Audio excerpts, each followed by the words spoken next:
So good afternoon, everybody. Welcome to the opening ceremony of the UK-RAS Summer Showcase. My name is Robert Richardson, Professor of Robotics, University of Leeds. So today we're going to open the showcase. First, I want to talk about the webinar briefly. So of course, it's a webinar, so you won't be able to talk directly to us, but you have got the chat function. So if you look at your screen at the bottom there, the chat function. So do please use the chat function to tell us about any comments, any thoughts, and of course later on we'll have a question and answer session, so please do use that for any questions and answers you may have. To start off, I'd like to talk about UK-RAS so far. So we started in 2015 and we've been going forward ever since, been quite busy.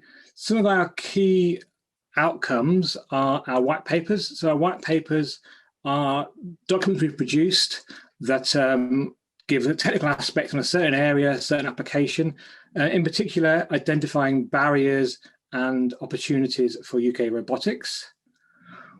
We've also done things such as challenges. So challenges are where we organise events for the UK to come together to build robots, demonstrate robots, to go and solve a problem, to do a certain technology, a certain thing. More recently, we have our podcast we've produced, which is going really well, really exciting, interesting, where we explore different ideas in robotics across the UK. So if you haven't already had a chance to check it out, please do go to our podcast, check it out. And of course, if you like it, please do subscribe. We've also do task groups. So task groups are a new thing we've done more recently, where we have people across the UK who come together and explore particular technologies. And again, we're trying to explore the boundaries of technology. How can the UK come together to do this? So our mission as UK-RAS is to bring academics across the UK together, collaborate, explore, push the boundaries of what we can do, and also interact and connect with the community out there. We recently, or more over the last few years, we've organised Robotics Week. Robotics Week was a week of events organised at the end of June, very successfully to promote and highlight what we've done in robotics. We've changed it now. We've got a much more expansive programme. This is the Robotics Summer Showcase, which I'm very pleased to open today. This is going to run from now, from after this webinar to July. Lots of events going on, pushing the technology boundaries, some of them being education, some of them being entertainment. So it's a really full program of things we're going to do and explore. Today, we'll give you a teaser about some of these aspects, which will be great. And we also have 3 great keynotes to give you, really to give you a flavour of the kind of things we're doing across the UK. So what I'll do now, I'm going to introduce the 3 keynotes now together, and then I'll pass across to the keynotes, and one by one they'll give their keynotes.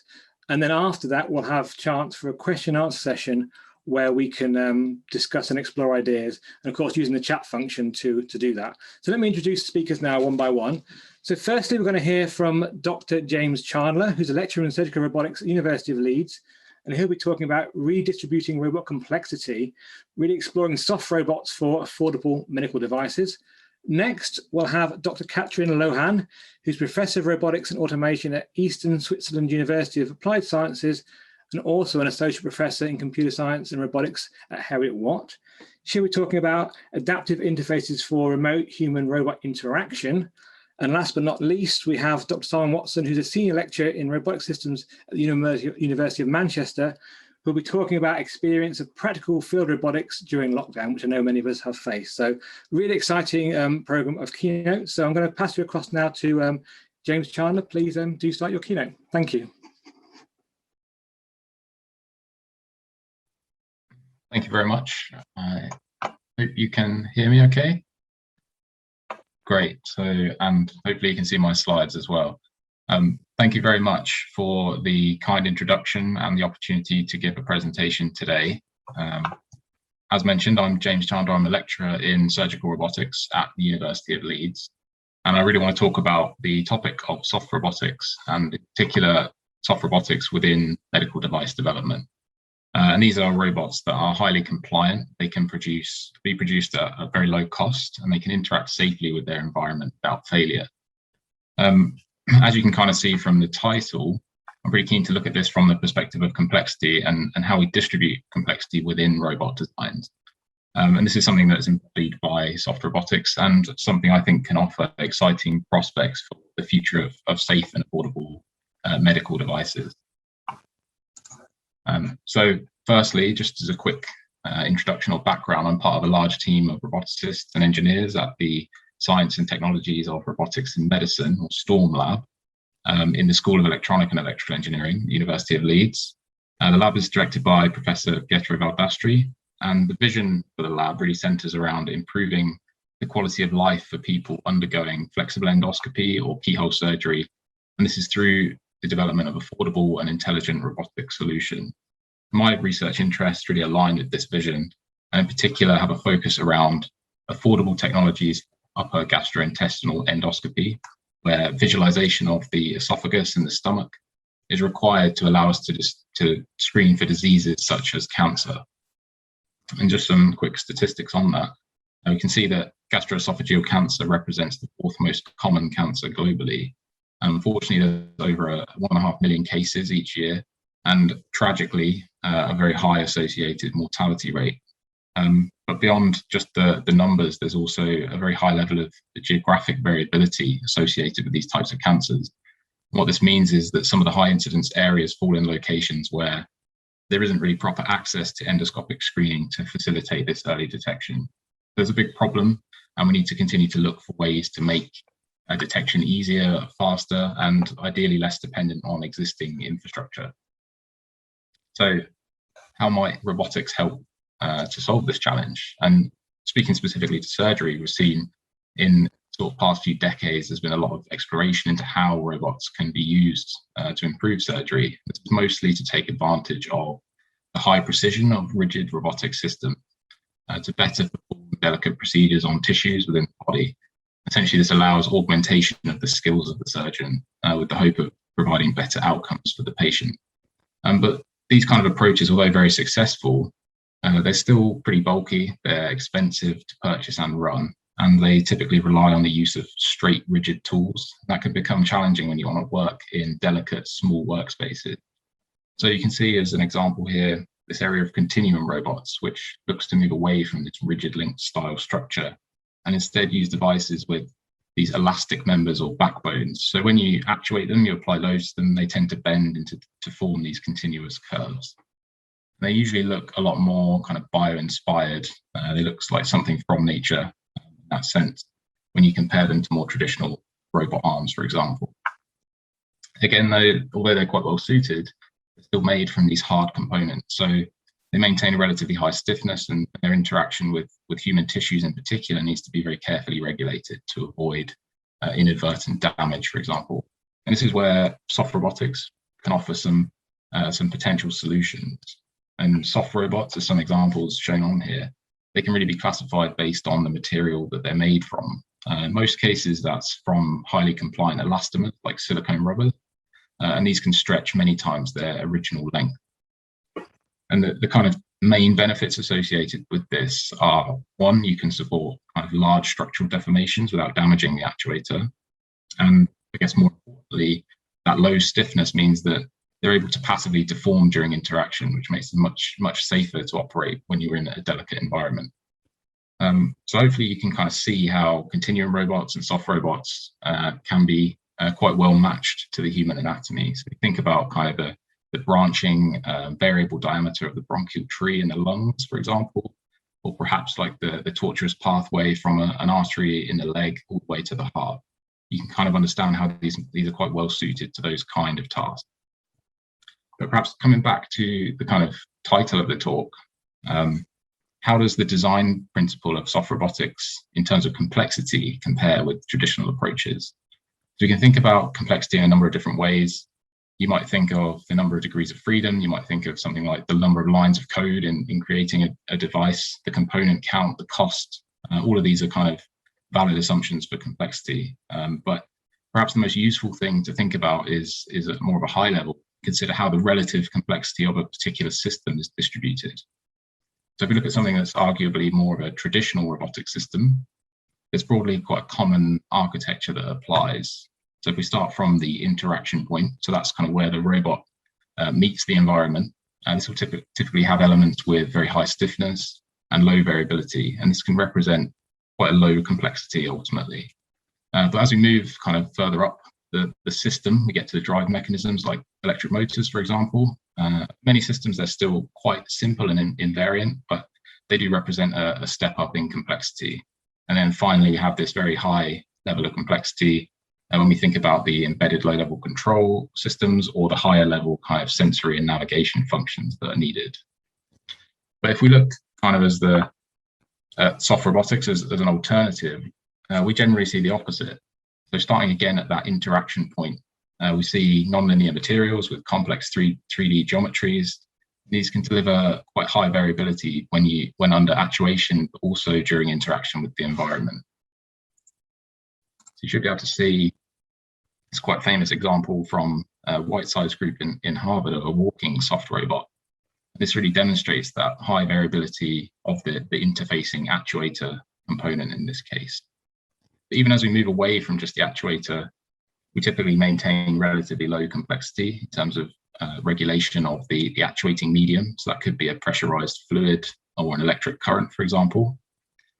So you can kind of see how the complexity distribution is different for these two types of systems. And this can be beneficial in some cases. Of course, this is quite an oversimplification in both aspects. So both approaches will suit different applications well, and you have to balance these on their respective strengths and weaknesses. But hopefully you can kind of see how embedding this high level of complexity in the materials or actuator design, it will be possible to dramatically simplify the robotic systems and make them kind of safer, more flexible and lower cost. So to hopefully illustrate this a little bit further and understand why this is perhaps important or exciting, quickly talk about this project in our lab, which is around affordable endoscopes. The device here is called the Beloscope, and this really embodies this effort to minimize the complexity and so minimize the cost of design.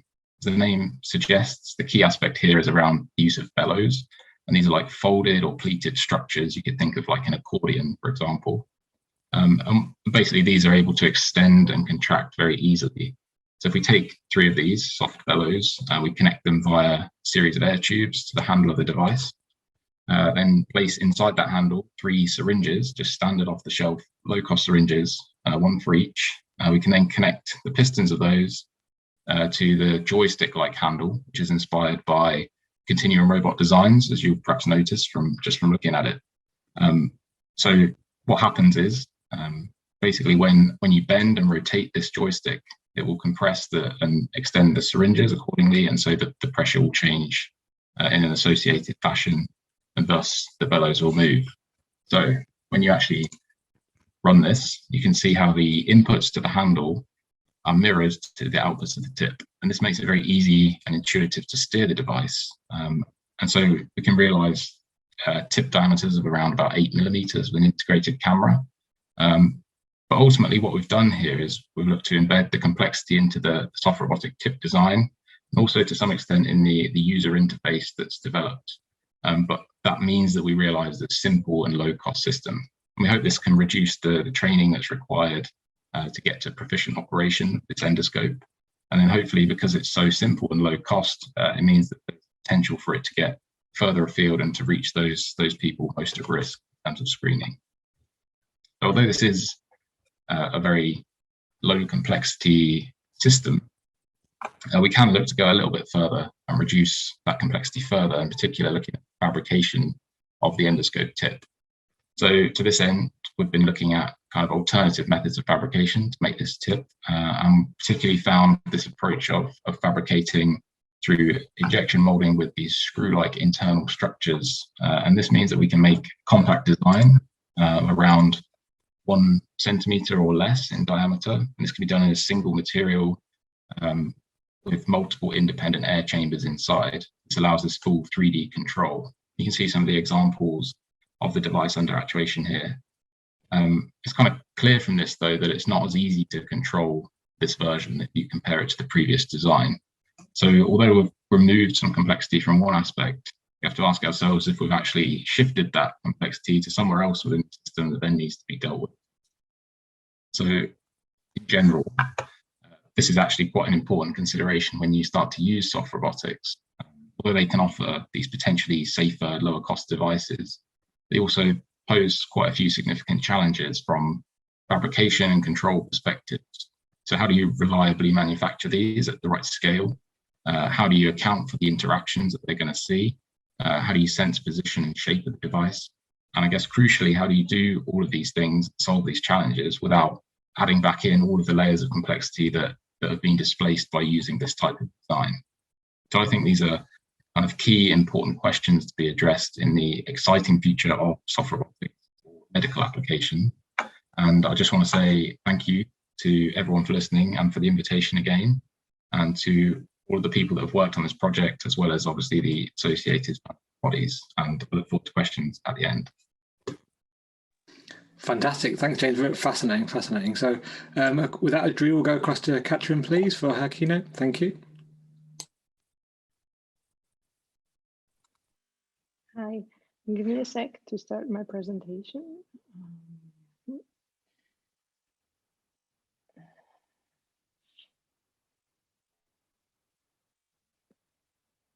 Can you see my slides? Yes, perfect. So hi, everyone. My name is Katrin Lohan. I'm presenting to you the idea of adaptivity in interfaces for remote human-robot interaction. And this is work which has been created during the Orca Hub project. Yes. Okay, so just a few sentences about the Orca Hub project to give you the broader overview. The Orca Hub is a 3.5 years project, which is still ongoing. And the idea is to help offshore industries to make robots go into their offshore structures, to make sure that the humans who are usually maintaining, inspecting, or operating parts of those offshore structures can work from onshore and be in a safer environment.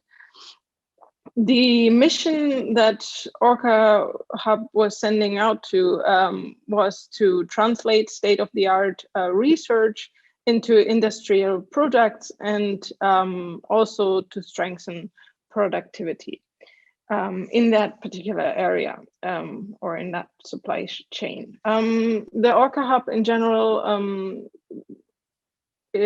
has 4 work packages, and which are named here, and I'm going to focus on the intelligent human-robot interaction and what we actually made out of this. All right, so to give you a bit more of an idea what adaptivity for interfaces for remote human-robot interaction actually means, is we want to focus on the human first, so that the interfaces we design will actually help humans to deal with such complex interfaces better. Then we create interfaces that can react to human behavior, which then ultimately control autonomous, mostly stimulus, let's be honest. And yeah, then also finally, we are engaging quite a bit into industry, as there are lots of industry partners in the Orca Hub. To give you some idea of what kind of interfaces I'm talking about, and also what interfaces are there which have high complexity at the moment, here are some examples. Some which you might find are still within research mostly, which is the bottom right. You can see the Now robot interacting with a participant here. But then there's also the autonomous or semi-autonomous driving of cars, which is, as we all know, getting more and more into real world right now. And there are our prime example, which is shown here from the BBC News feed. It's basically the control room of oil rig, which they show there. And those, as you can imagine, interfaces are highly complex. Those highly complex interfaces also lead often to a sort of overload, in particular in stressful and high pressure situation. So people tend to not be able to react appropriately, freeze, or do anything. And in the beginning of ORCA, we said, yes, that's something we want to address in our research. So we looked around and we wanted to figure out how to measure cognitive load, as this is the one which will basically we get to overloaded when we are in those situations. We found this definition of intrinsic, extrinsic, and germinating load, and we set out to manage the intrinsic load, which is basically your working memory has a set of tasks that it can manage to do during one time. Then we want to reduce the irrelevant, maybe extrinsic load, which is not the one we want to address. And of course, focus the person who is working on our system more into the relevant load. To do so, we created a method using physiological data or measuring physiological data from people which are experiencing our interfaces. And we use several measures like heart rate variability, blinking rate, pupil diameter. Here we looked in particular for making the interface as easy to use and as least interfering with the task as possible.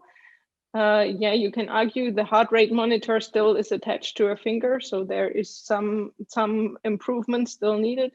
Nevertheless, we were able to create a methodology that can actually predict the cognitive load of a person and how it changes.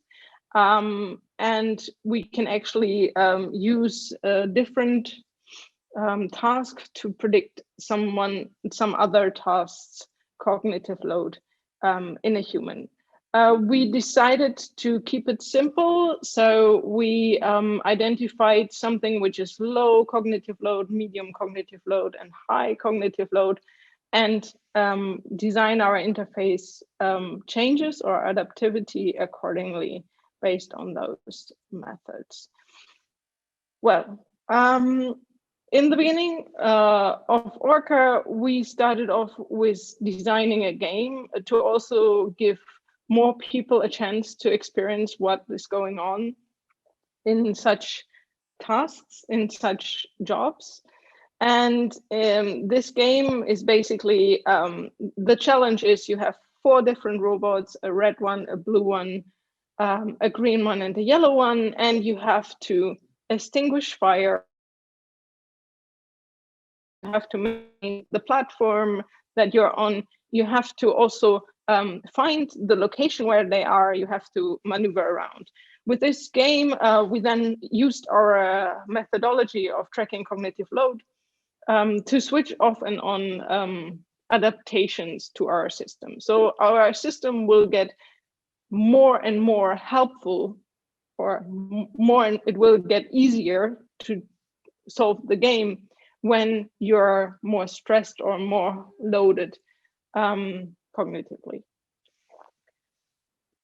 All right, so these were the first attempts of having those kind of new interfaces and to create adaptivity based on the cognitive load. What we then also found is that cognitive load has a high connection to trust. And this is important in robotics as we are building systems for the future. And of course, we want our people not to hit the red button and switch off our robots. but instead we want them to be sure that what the robot is doing is correct and helpful, and that they can rely on the system. So we designed studies, which is a typical thing in human-robot interaction, to actually figure out when people trust a robot more or less. We picked 2 robots, one which is looking more like a human, so a humanoid robot, and more, let's say, machine-like robot, which is our Husky robot. You can see that on the top right. And those robots we played games with, and we asked people to trust them, basically.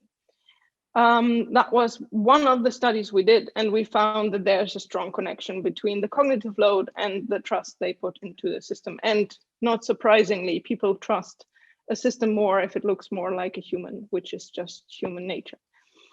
Then we went further and we did other studies connected around this so-called fur head down here, and the speaker, I don't know, I think it's a Google speaker in this case. And we looked if they have any effect. Here we used our digital twin from the Orca Hub, which we designed, and we gave particularly challenging tasks. So they were to extinguish fires. They had, again, robots to maneuver around, to send off, and make sure that they get there in time before they have to evacuate the platform. I will just jump over this. One little thing before I'm done. I wanted to give you a very brief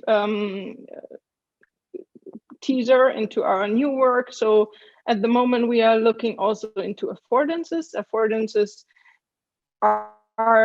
is a concept what an object asks us to do. So if you, for example, have a glass in your hand, you as a human knows that you can grasp it, that you can drink from it, that you can pour from it, and those are things which are described as affordances. With this concept, you can also improve the learning capability of robots, and you can make robots reason about what they should do. So in the case of this example, where a lady is getting water to drink from her doctor, we would want to replace that with a robot, maybe in the future. And to do so, we use this concept of affordances. I won't go into this, but if you're interested in this work, please look up our paper.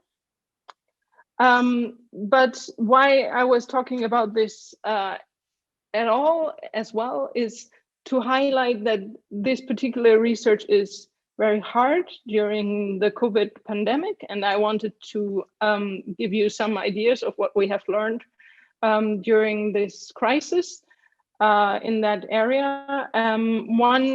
For one, we have definitely learned that studying human-robot interaction is particularly hard during lockdown, given that the old or the normal paradigm would be to interact between human and robot. But there are ways around it. One is to use platforms like Mechanical Turk to ask people, which is definitely not the same as interacting with a real robot, but it gives you the chance to work further with people. You have to work really hard to make it as closely as possible to human-robot interaction as you can, and you have to definitely think outside the box. It also shows that the work we are doing in the Orca Hub to create remote human-robot interaction is even more important than we thought, because it allows the field to continue further. Finally, I want to advertise that there's more work coming up from the Orca Hub during this robotic summer event. And there are, for example, 2 tours and things that you can watch during the showcase, as well as we are doing an industry showcase between 25th of May and 27th of May. And there are always upcoming events. If you're interested into that, please have a look on our website. Here are some of the people that have worked on this work. I didn't have enough space, so not everyone is here. I'm sorry for that. Thank you so much. Thank you, Katrin. Fascinating, really, really good. Okay, so last but not least, let's go across to Simon. Over to you. Okay, thank you very much. Rob, just double check everyone can see this. Yep, excellent. Okay, so my name is Simon Watson. I'm a senior lecturer in robotic systems at the University of Manchester. And I'm going to give a quick overview of some of the experiences that we've had on doing practical field robotics during lockdown. You know, we've been in this for a very long time. It feels like forever. So how have we been able to actually deploy robots into real environments? Okay, so I'm going to discuss two projects. They were both came out of the ISCF Innovation Lab on robotics and AI for IMR in extreme environments. So this was run at the back end of 2018, and the project started in 2019 for a 2-year period. The first project is called Prometheus, and it's about the exploration of subterranean mines that are underneath railway lines, and these have to be checked on a very regular basis just to make sure that there is no there are no issues that might cause subsidence or the line to be closed. A drone down a mine doesn't sound too big of a challenge, but it's got to go through 30 meters of rock through a 150 millimeter borehole and have a full sensor payload. So we can't just take a very nice little handheld DJI robot with a little camera on. What we want is a full sensor capability, 3D mapping. It's dark, it's GPS denied. So the capabilities of a large fixed hex rotor, but in the compact size of 150 mil. So developing kind of reconfigurable platforms for that. The second project is called MIMRI, and this is about multi-agent autonomous exploration of offshore wind farms to try and improve the capabilities for inspection, maintenance and repair, and remove the need to put humans into dangerous environments. And the demonstrator for this is an autonomous boat that delivers a blade inspection robot. The robot is lifted from the boat by a drone, put onto the blade, the drone flies away, the blade inspection robot does its thing, drone comes back, collects it and puts it back on the boat comes back onto shore. All of that remotely operated, autonomous. There's one person back in a control center on shore. So this is really trying to push the envelope of what we can do with multi-agent autonomous systems. And as you can see, it's a large consortium or a large set of consortiums for both projects. The both teams are very distributed. So I think short of having somebody up in Aberdeen, we've got about as far as we can possibly get across the country. And we also have test sites or desired test sites that are across the country as well. So when lockdown happened, we had to work out, what could we actually do? These are Innovate UK funded projects, industry-led projects, the heavy emphasis on TRL kind of 5-6 demonstrators, technology demonstrators in representative environments. So when lockdown happened, we had to reevaluate what could we deliver and how are we going to achieve that. So the best laid plans, we had a year of normality and then the pandemic hit. And so we had lockdown 1 for the first 3 or 4 months. We had the summer period where restrictions were eased ever so slightly, and then they came back in. We had lockdown 2 that merged into lockdown 3, and we're just starting to come out of that. So how did that affect our ability to actually do practical work in the labs? So at Manchester, at Bristol, Royal Holloway, and I think across the sector, Research labs were very restricted in what we could do, who could go in there, probably for about 6 months. Even after some of the restrictions were eased over the summer period, it was still challenging to get into the labs. But that was because the universities were putting in place very strict systems to ensure that researchers were safe once they were in there. And what that has led to is we're now able to go into those research labs in a controlled, socially distanced manner. We have justified travel, but even when the lockdown 2 and lockdown 3 came back in, we were able to show that these labs were COVID safe, that the campuses were COVID safe, that we could continue to go into there and do some of the work. So whilst it took longer at the start to be able to get back into the lab once everything had shut down, that groundwork that had been put in meant that we're really able to progress with the work even when further lockdowns came in. So what did we actually manage to achieve? Well, for those first 6 weeks, first 6 months, everyone was working from home. We weren't allowed into the lab. So we couldn't really do a huge amount. But as soon as the lockdowns were lifted, as soon as we were allowed back into the labs, all the paperwork was sorted. We were allowed to go into the lab. So we had our first trip. We had a team from Manchester go down to Bristol and work. There were just 2 of them in a lab. That was all that was allowed. But we planned to make sure that they could maximize that. And a month later, we actually had field deployments. So we had a team of 5 engineers from the 3 universities in the Prometheus project, plus a couple of our industrial partners. They went to a mine in Shropshire for a week, and under very strict social distancing, they were able to deploy the drone into that mine, gather data, do experiments, and do our first piece of real practical work for about 7 or 8 months, which was a really big boost to the team. You know, we were able to get back to do what we wanted to do. And over the coming months, we had a variety of other trips and able to get researchers from one lab to the other, just under very strict conditions of how many people could be there and what they could actually do. And that's kind of culminated last week. We had another trip to the mine. We had another successful deployment. Another team of 5 engineers went there, and we were able to gather even more data. We've got another trip planned in 2 or 3 months' time. So even after a year's worth of lockdown, we've managed to deploy robots into mines, into real-world environments on a number of occasions. And that was kind of mirrored in the MIMRI project, although we were a little bit lucky with this because this is more focused on outdoor areas.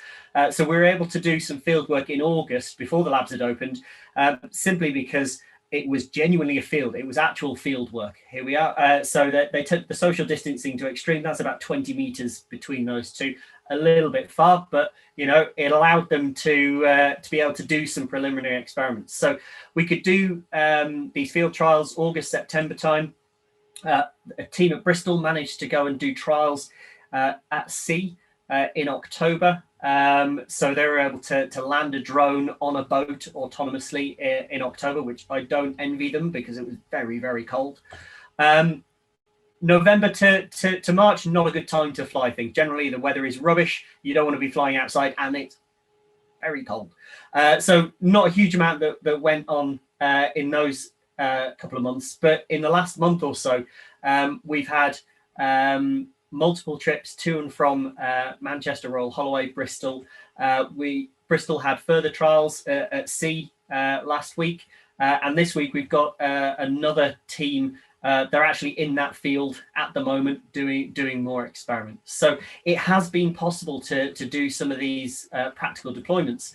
The scope may not be as great as we wanted, but we are able to demonstrate what we can achieve. And in 2 weeks' time, we're off to Blythe to land this on a wind turbine blade, land the robots on a wind turbine blade, which will be fantastic. So what did we need to do? Well, we needed to adapt. We needed to be prepared. So we didn't twiddle our thumbs for 6 months whilst we were in lockdown. There was a lot of spreadsheets, a lot of simulation work. It was, right, this is a practical project, but what can we do to prepare ourselves? And it was making sure that we had simulations ready so that we could do as much of the testing in simulation before we took it onto the real platform. We had all the CAD models ready. We got all of the production stuff set up, and we had all the paperwork done. And if one thing lockdown has brought us, it has brought us a lot of paperwork that we have to work our way through. And that's good because, you know, it is making sure that we are safe and that's important, but there is often a long lead time in that. So we had all the paperwork ready so that as soon as the labs opened, 1st of September, we could go in there and maximize our time. Once the labs had opened, we've got teams across the country who can't meet on a regular basis in the way that we'd envisaged. So things like virtual telepresence testing. So if we're running a set of experiments in one lab, we would have the other researchers from the other institutes on WhatsApp, on Zoom, just sat there ready to answer questions and help and provide their input. Duplicate hardware, it's expensive, but you know, for little bits of kit, we were able just to buy 2 versions of them so that each university, each researcher could test their algorithms on that piece of kit, and then we could minimize the amount of time we had for systems integration later on. And again, getting all that paperwork, getting all that planning. It's standard project planning stuff, but it's kind of exacerbated and highlighted in the lockdown. It really is important to get this stuff right. So what lessons have we learned out of this? Well, in any project, communication, collaboration, and communities are key, but they really are important when you're under the lockdown. So communications, it's not a one-size-fits-all. Everybody's familiar with Zoom, Teams, WhatsApp, WebEx, Slack. We use all of them, and we use them for different purposes at different times. It's not a case of we will only use Zoom. It's a case of let's use the right piece of software at the right time for the right purpose. And that really helps build that communication and keep it going on a daily basis. Collaboration, it doesn't mean just talking to each other, but allowing the sharing of code, the sharing of ideas and technologies between each other. So things like GitHub became even more important so that we could easily share and access bits of code. We had shared simulations, shared CAD models. You know, there is a lot of kind of cloud-based activities where multiple people can edit or update the same document, the same designs, and we're really maximizing using that.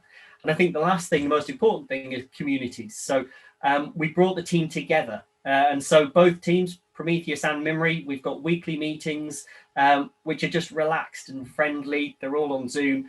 We have a bit of a laugh. We update each other. But that forms that sense of community. And at the beginning of lockdown, when everyone was socially isolated, that was really key in making sure that everybody was kept engaged, that they felt that there was a connection. And that's really brought benefits as we've gone through this project, because they're much more comfortable working with each other. And it's a team that gels. And so when they do meet up with each other, it's not, oh, wow, I haven't seen you for 7 or 8 months. Let's get to know each other. It's, oh, well, I saw you yesterday on Zoom. I'm now seeing you 2 meters away. No big difference. Right, let's crack on and do this work. So a lot of the challenges that we've had to overcome, I think, actually have been beneficial longer term. You know, the use of the online communication tools, highlighting the fact that you need these good collaboration tools, and building these communities. I think those are things that positives we can take out of the last year. So I'll end there. Thank you very much. If you want more information on either of the projects, any of the projects, here's some links. And I shall stop now. Thank you very much. Fantastic, thank you, really interesting. Okay, great. So we're going to have a question and answer session now. So I've asked the audience, if you do wish to put some questions to us via the chat function, please do. So just type them in, that'd be great. I'll start off with a few questions. I think I'll ask a few specific ones first around the presentation, then we'll go more general. So maybe if I go to James first, as he was first on the presentation. I'm interested in, I guess it's a combination of soft and hard. So when we look at soft robotics generally, of course, they're not just soft. If they were just soft, it would be kind of a big jelly. So how do we sort of moderate the fact that some parts have to be hard, some parts have to be soft to make it sort of function in some kind of way? Yeah, I mean, that's a really good point. And I think that's something that's often missed in some ways when people go into the sort of soft robotics areas, they feel obliged that everything has to be completely soft. We're kind of avoiding hard components or complex components at any cost, but that's not really feasible in many cases. So I think you have to take a balanced approach. So some of the stuff we've looked at is kind of essentially coupling relatively hard components with soft structures. That doesn't always work that well. So I think a more, let's say, sustainable, perhaps, future for this will look to technologies such as additive manufacturing, where you can look to transition between different stiffnesses of materials kind of continuously to bring that into place. Depends a little bit on application. So for like the one I presented around endoscopy, you can get away with minimal kind of rigid components within that. Of course, you can't really move away from a camera, so you can't make a soft camera. I've not seen one yet, so maybe it will happen. But you can do a lot in terms of getting the functionality you need into the soft part of the structure. But ultimately, you have to kind of get to a point where you need that rigidity to perform some kind of function or interaction.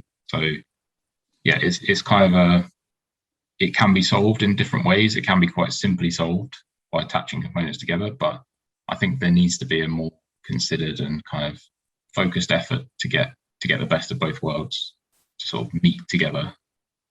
Fantastic, thank you. Yeah, thank you. So again, just to encourage people in the audience, if you wish to make any comments or questions, please do put them into the chat. That'd be great.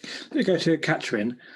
Just, I guess, an interesting thought when I was listening to you talk, it was a really interesting talk. The idea of cognitive load. Is the aim to minimize cognitive load, or is the aim to make the most use of cognitive load on the brain? Yeah, you're right. I mean, it's actually, you want to optimize here. There's like, you don't want people to fall asleep in front of the desk, right? So you have to get them engaged enough that they work on what they are doing. And to be honest, we all experienced this during the pandemic, right? It's very tiresome to be out there and just look into your screen all day and never have to engage with anyone or even stand up. So yeah, you're right. You have to optimize that people are not falling asleep. But yeah, there's also a lot of work in that direction, in particular in driving. People look into when you're so low in your cognitive load that you actually fall asleep. So we haven't looked in that particularly, but it's a very interesting aspect. Yeah. Fantastic, thank you. Thanks. Great. I just wanted to say one thing. I like the idea of a flexible, soft robotic camera. You totally have to develop that. I love it. Fantastic. Thank you. That's great. There's no questions on there. So one question to Simon from me. So I mean, the COVID talk is amazing. Obviously, carrying on in very difficult circumstances is very interesting. In terms of going forward, so you've made massive progress in terms of making things that can carry on going. Is there anything that you would do additionally? Is there anything that is missing? I mean, do we need permanent COVID-friendly labs, or what could we do that would make it even easier in the future? Probably a hard question. No, so paperwork is always the bane, and it's finding efficient ways of doing it. It is necessary because it really makes you think through the consequences of what you're doing. You really have to justify what you're doing, making sure that it's not a needless journey, that it's not a needless exercise, but streamlining that process across the board. That's a universal thing is probably going to be the most effective way. I think the labs that we've been using across universities have been set up effectively and efficiently, and we've been able to conduct all of the work that we need. But we realize we have projects that are very practical and have sometimes been given that preference because we have a deadline, we've got deliverables, and there are more people who need access to those labs. So understanding how you balance that longer term, if social distancing stays, lab capacities across the board are going to be reduced. So finding effective ways of managing that, balancing that, I think are going to be challenging. Fantastic. As you're talking, I was thinking, obviously there is some work in crime scene investigation robots. Of course, robots that go in and inspect the crime scene. Maybe we need COVID safety inspection robots that can go in there and remove the paperwork and actually be able to certify the labs as being COVID friendly, which would be great, wouldn't it? Yeah, that would be brilliant. Fantastic. Okay, well, thanks to all the panelists. That's been really, really interesting. We're going to carry on going now. We're going to hear a bit more about the summer showcase itself. So I'm going to pass across to Claire now. So thank you. Thanks, Rob, and thanks to all our fantastic keynote speakers. It's been really interesting to hear about all the work and to hear how you've managed to adapt to kind of less than ideal circumstances during lockdown. I'm just going to share my screen 1 second. Here we go. As Rob said, today marks the start of 3 months of events, challenges, and activities centered around robotics and autonomous systems. And I just wanted to give you a little bit of an overview of some of the fantastic events coming up in the next few months. So next week, the Open Ambient Assisted Living Project at the National Robotarium at Heriot-Watt University are running a 5-day robotics and care mashup, bringing together care professionals, academics, technology providers to prototype new solutions to support the care sector. And that's from the 10th to the 14th of May. Then on the 12th of May, we have a careers panel discussion, How Do I Start a Career in Robotics, which is aimed at GCSE and A-level students who are interested in getting into robotics as a career. The panel is being chaired by Richard Waterstone, Joint Lead of the Skills and Education in Robotics and Autonomous Systems programme, and co-founder of robotics software company Cyberselves. And the audience will be able to ask questions of our 4 fantastic panelists who are from industry and academia. Then on the 14th of May, the Hamlin Centre are organising a workshop called Establishing a UK Surgical Robotics Roadmap as part of the Hamlin Symposium on Medical Robotics, which will bring together multidisciplinary international experts to amend, critique and discuss the draft revised surgical robotics white paper, which is due to be launched later this year. We're also co-organising a number of industry-focused events with Orca Hub, and the first of these is on the 18th of May, and is about legged robotics for industrial inspection. And at that event, researchers from the University of Oxford and Heriot-Watt will be demoing legged robots and taking questions on their industrial uses. And then we will be exhibiting at the Robotics and AI Industry Showcase, which is organised by the Knowledge Transfer Network, and that's between the 25th and the 27th of May. Then in June, the University of Hertfordshire is organising our annual conference for PhD and early career researchers, which this year has the theme of robotics at home. And the programme is shaping up to be really great again this year, and we'll be announcing the keynote speakers for that soon. Then there are loads of events running in June. Just to give you a little bit of a flavour, there's a 3-day workshop organised by the Hamlin Centre on smart, multifunctional, agile and aware surgical robots. There's a selection of talks and live demos from Oxford Robotics Institute around the topic of perceiving, planning and moving. And then there's the second of our industry events with Orca Hub, Humans in the Loop and human-robot teaming for remote inspection, which is on the 15th of June. And then on the 16th, the Hamlin Centre are organising another workshop entitled Towards Robotic Autonomy in Surgery. Then from the 19th to 25th of June, it's the UK Festival of Robotics, which is a revamped online version of our popular UK Robotics Week, and will feature events, activities, competitions, all aimed at the general public. We haven't announced the full programme yet, but I do have a few sneak peeks for you before we finish today. Then after the festival ends, we're returning to more events aimed at the RAS community. So on the 28th of June, the UK-RAS Strategic Task Group on Soft Robotics will be running a 1.5-day introductory workshop to soft robotics for industry. And finishing up the month, we have another workshop from the Hamlin Symposium towards tumour margin assessment using Raman spectroscopy. And the Robotics Summer Showcase will wrap up in July. We've got loads of events in the pipeline. Not all of them have been announced yet, but on the 13th of July, we're running an event with the University of Oxford called The Ethical Black Box in Human-Robot Dialogue, where they'll be showcasing their Ethical Black Box platform. We'll be launching the 2021 white papers on the 23rd of July, and there'll be more information about that announced soon. And then our 3-month showcase ends with a big finale on the 30th of July, our closing ceremony, and we're going to have some fantastic speakers lined up for that event. So in addition to all of these events and many more still to be announced, we're also running some popular challenges again this year. And I'm going to just hand over to Barry Lennox now, who is the UK-RAS Executive Committee representative for challenges and white papers, to tell us a little bit more about that. 1 second. Over to you, Barry. Right. Okay. Yes. Apologies for being late. I obviously see way too much of Simon as it is, but unfortunately I couldn't see the other presentation, so apologies. Yes, I've got some things written down here. So that there are 3 challenges. These are annual challenges, so some of you may well be familiar with them. I did find if you go onto the UK-RAS web page, it is all laid out and all the instructions, everything is very, very clear on the web page, so it's easy to navigate around. The only thing I struggle to do is, so if you go to the web page, all the challenges are under. You have to click on the Summer Showcase first, and then you can get to all the challenges. So there are 3 challenges. They're fairly open in terms of what's covered: surgical and medical robotic challenges. They're both organised by Hamlin Centre at Imperial College in collaboration with UK-RAS. The Surgical Robot Challenge has a prize fund of £15,000. So if money's your thing, that's probably the one to target. Deadline for both of them is the 31st of May. And when you look at the application process, it's relatively straightforward.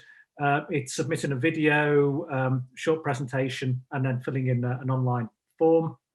The Medical Robots for Contagious Disease Challenge is quite open, so it's trying to target things that will address contagious diseases, which you'd probably expect now.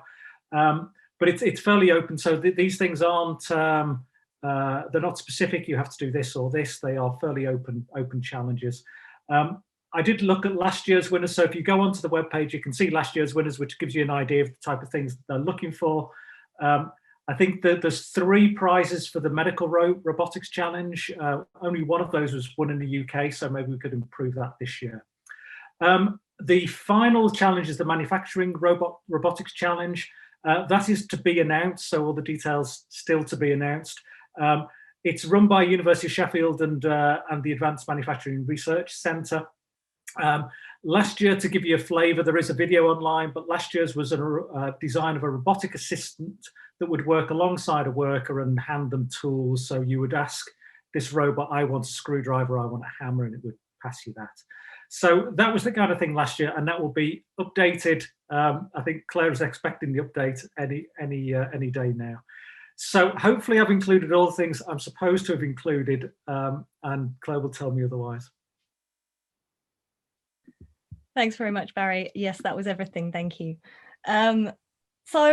As I mentioned, the 19th to 25th of June is the UK Festival of Robotics. And where are we? And we're going to have loads of really exciting events for the public, for different publics. Not all of them have been announced yet. In fact, only a small selection are kind of available for me to talk to about today. So keep watching out for more announcements. We're running our 2 creative competitions for young children again this year. So Draw a Robot challenges children in Key Stage 1 to design a future robot that they'd like to see. Whereas Once Upon a Robot is for Key Stage 2 children and tasks them to write a creative story about robots. So those competitions are open until the 23rd of May. If you have any primary school children or you know someone who does, then we'd love to see their entries. And we'll be hosting virtual award ceremonies for these 2 competitions during the festival week. We also have lots of events going on for interested people of all different ages. I'm just going to highlight a few of them. So Csi Robot is a fantastic interactive event where teams will work together to solve a robot accident.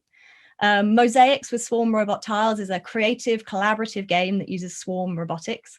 And I will be hosting a live recording of our podcast, Robot Talk.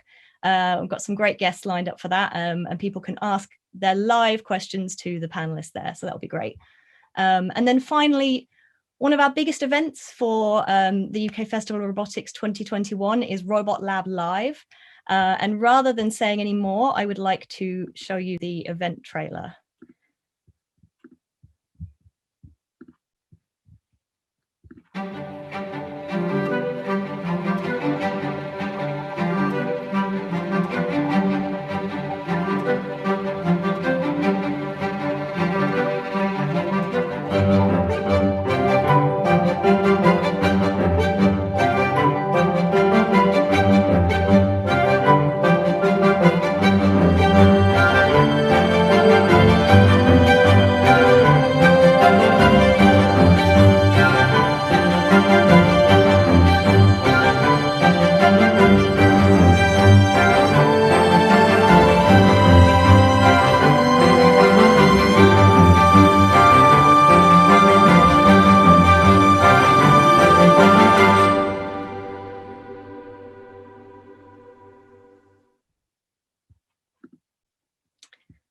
So as you can hopefully see, we have a fantastic program of events lined up over the next few months, and I hope to see as many as possible of you there. If you want to keep up with the latest news on the Robotics Summer Showcase and Festival of Robotics, check out our website, follow us on social media, or sign up to our newsletter. So I will hand back over to Rob now to close the ceremony, but thanks everyone for listening. Thank you, Claire. So that's been great. So I just wanted to, I guess, take a minute to thank all the speakers today, of course, and Barry, but in particular Claire, who's been driving the whole of the summer showcase, all of the things going forward. So it's very exciting. So much more than last year. I think we've really pushed forward this time. I'm really excited about the things. So just to say that, of course, if you can do attend the events, do sign in, do check out the podcast and so forth, and look forward to hopefully interacting with many of you over the next few months. So thank you, and have a good time, and I'll hopefully see you soon. Thanks. Bye.